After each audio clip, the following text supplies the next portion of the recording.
नमस्कार दोस्तों, welcome my channel Mithila जी की दुनिया।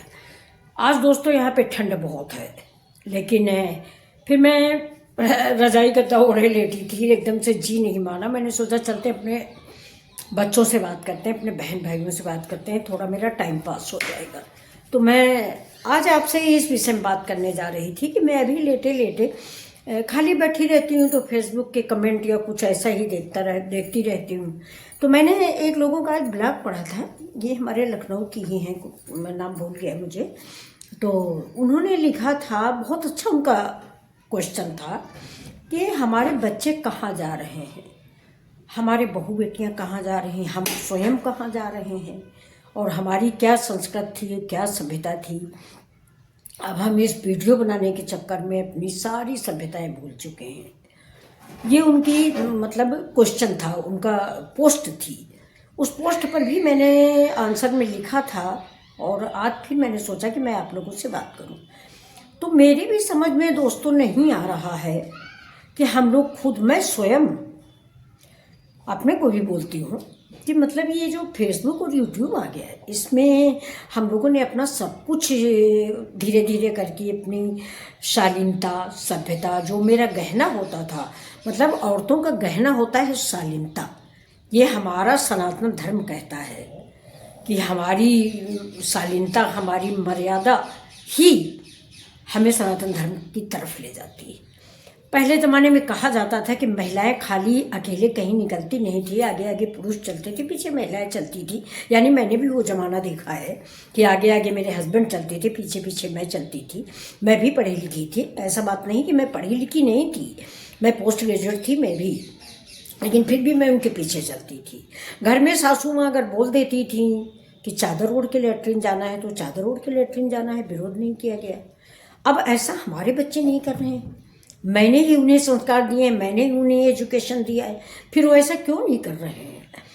अब ये एक हम ही लोगों के लिए सोचने का सब्जेक्ट है।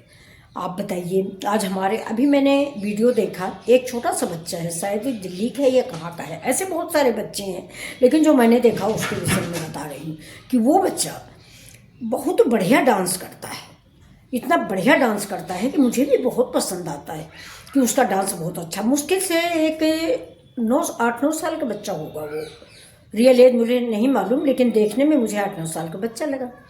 तो मैंने अक्सर उसका डांस देखती हूँ, अक्सर वो मामा के साथ, मामी के साथ, मम्मी के साथ ऐसे ही डांस करता हो बच्चा। तो कहीं भी मार्केट में, सड़क पर, कहीं भी वो डांस करने लगता हो, बेहद अच्छा डांस लगता है, मुझे भी अच्छा लगता है। किसी ने उसको कमेंट किया कि बेटा पढ़ने लिखने की उम्र है, पढ़ो लिखो, ये सब तो बाद में कर लेना। मुझे भी वो कमेंट अच्छा लगा, एक बुजुर्ग के नाते उन्होंने अच्छा कमेंट किया और मुझे भी बड़ा अच्छा लगा कि ये आपका टैलेंट है, ये आगे काम देगा। लेकिन इस समय आपकी उम्र निकली जा रही है, जो ज़रूरी चीज़ है यानी एजुकेशन। तो उसी में फिर उसी कमेंट का जवाब मैंने पढ़ा, तो उनके गार्जियन ने लिखा था, एक आईएएस से ज़्यादा कमा रहा है मेरा बच्चा, आपको जलन हो रही है। बताइए, ये आंसर है। जब गार्जियन को ही नहीं मालूम कि आईएएस और एक वीडियो क्रिएटर की वैल्यू क्या है, क्या दुनिया में सब कुछ पैसा ही होता है? पैसे के अलावा और कुछ मेरी लाइफ में बचा ही नहीं, कुछ और मान सम्मान होता है। आजकल जो हमारी बेटियां, हमारी बहुएं, हम लोग स्वयं कर रहे हैं, इसको हमारे पुराने ज़माने में, आपको मैं बताऊं, बुरा मत मानिएगा, मैं खुद भी शामिल हूँ। पुराने ज़माने में हमारे बाबा दादी, ये सब लोग जो फिल्म की हीरोइनें होती थी, उनको नचनिया बोलते थे कि ये सब नचनिया है।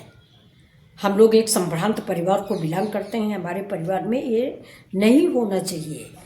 मतलब फिल्मों में नहीं जाएंगी लड़कियां, डांस नहीं सीखेंगी। मैं अपना बताती हूँ, मैंने 9th क्लास में म्यूजिक लिया था सब्जेक्ट में, उसमें था तबला वादन। मेरे गार्जियन ने मना कर दिया था कि आप होम साइंस लो, गाना बजाना नाचना नहीं है तुमको, होम साइंस लो, जो घर की कला है उसको सीखो। तभी से मुझे कुकिंग का शौक चढ़ा, क्योंकि मेरा सब्जेक्ट होम साइंस रहा है। अब हम सोचते रहते हैं कि क्या हम अपना टैलेंट दिखाने के लिए अपने सारे कपड़े उतार दें तभी मेरा टैलेंट है? नहीं ना। लेकिन अब हमारे बच्चे, अफसोस होता है, इतना आगे बढ़ गए हैं कि वहाँ पर हमारे जैसे बड़े बूढ़ों की आवाज़ जो है दबा दी जाती है। सुनने को नहीं तैयार कि ये क्या है। हम लोग 21वीं सदी में जी रहे हैं।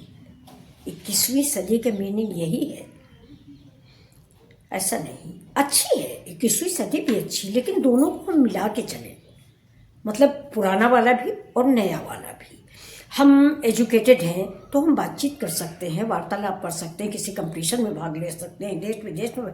लेकिन ये नहीं कि अब आप लोग खुद ही देखते होंगे यूट्यूब पर कि क्या यूट्यूब पर चलन आ गया कि हमारी बेटियां किस तरह क्या वीडियो बनाती हैं और कैसे लोग देखते हैं।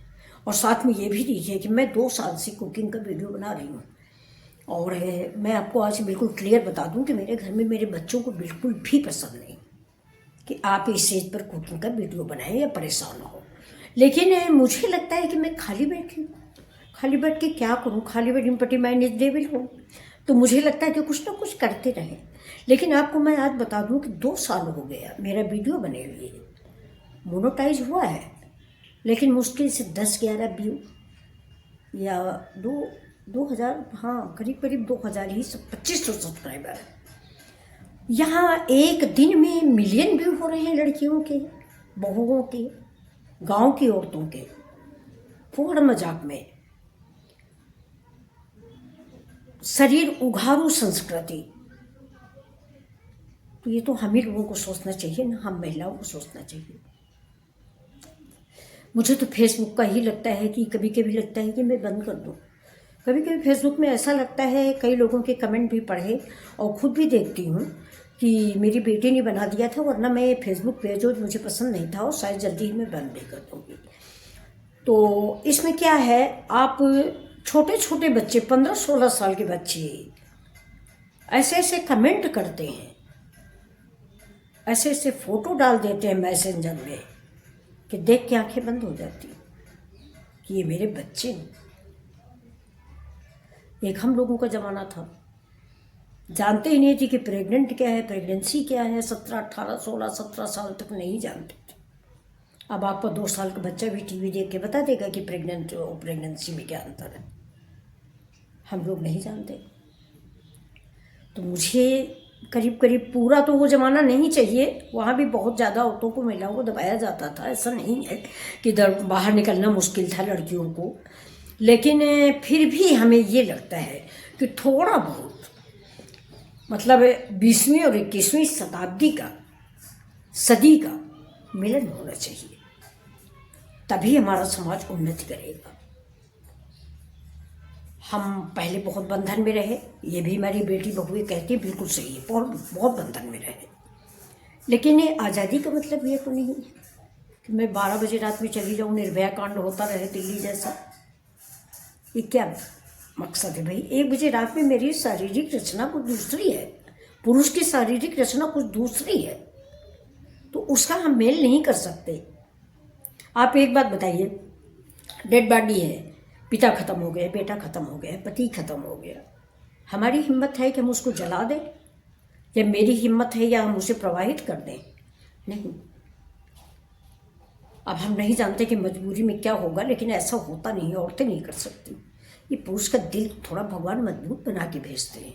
औरत का दिल दयालु होता है, कोमल होता है, नाजुक होता है, प्यार से भरा होता है, तभी उससे जननी बनने का दर्जा दिया गया है। पुरुष नहीं जननी बन सकता, मजबूत हृदय का होता है। माँ कोमल होती है, कांच के टुकड़ों जैसी बिखर जाती है। बच्चों को तकलीफ हुई तो औरत का दिल टूट जाता है, पुरुष मजबूत होता है। तो हमारे शरीर की संरचना ऐसी है ना कि हम आज़ाद पंछी नहीं बन सकते। बनेंगे तो उसके अपोजिट फायदे आएंगे, नुकसान आएंगे, नुकसान होंगे। पतंग एक है, आप लोगों ने कटी पतंग पिक्चर देखी हुई राजेश खन्ना की, तो ये देखिए उसमें एक लाइन थी कि कटी पतंग क्या होती, अगर वो धागे से जुड़ी है, एक आदमी चला रहा हो उसको, चाहे वो महिला हो चाहे पुरुष हो, तो आसमान में उड़ती है। और उसने पतंग कटी कि किसी कचरे के डिब्बे में जाके गिरती है। सही है ना?